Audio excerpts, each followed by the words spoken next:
B-Mac, we need to turn this over to Colts owner Jim Irsay, who today had to fire GM Ryan Grigson. The timing of it was a little awkward, and it had some wondering about the head coach's future there in Indy, Chuck Pagano. He's our coach for 2017. The new general manager will come in, evaluate our whole football program, and we'll see where we're at, Mike. Again, I hope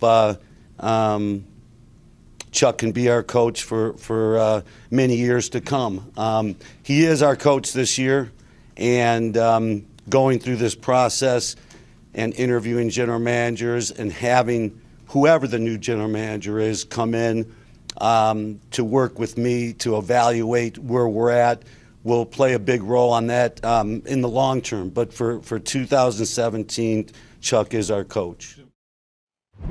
All right, B-Mac, let's continue this conversation. Chuck Pagano has endured a lot in his tenure with the Colts, but he's amassed a 49-31 record, which is very good in his 5 seasons as the head coach.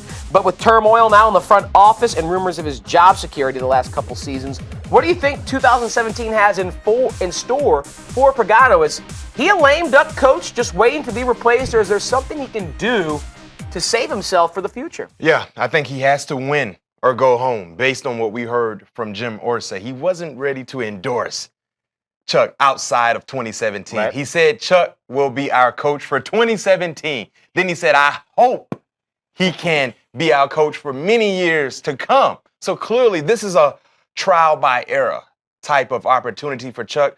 We understand he's been through a lot, but you look at his roster. You can't put all the blame on Chuck, because you look at this roster, the lack thereof when it comes to talent. I believe they are the least talented team in the AFC South.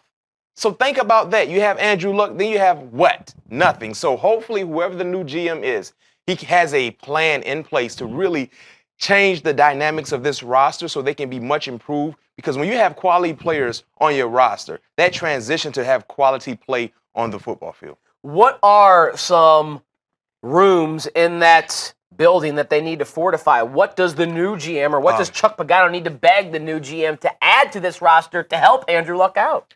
Offensive line, of course. When you bring in offensive linemen, maybe a vet or two to help some of the young guys. They drafted like 3 guys a year ago in the draft. Have a vet that they can learn from, and then find out what's going to happen with the running game. And then also pass rushing.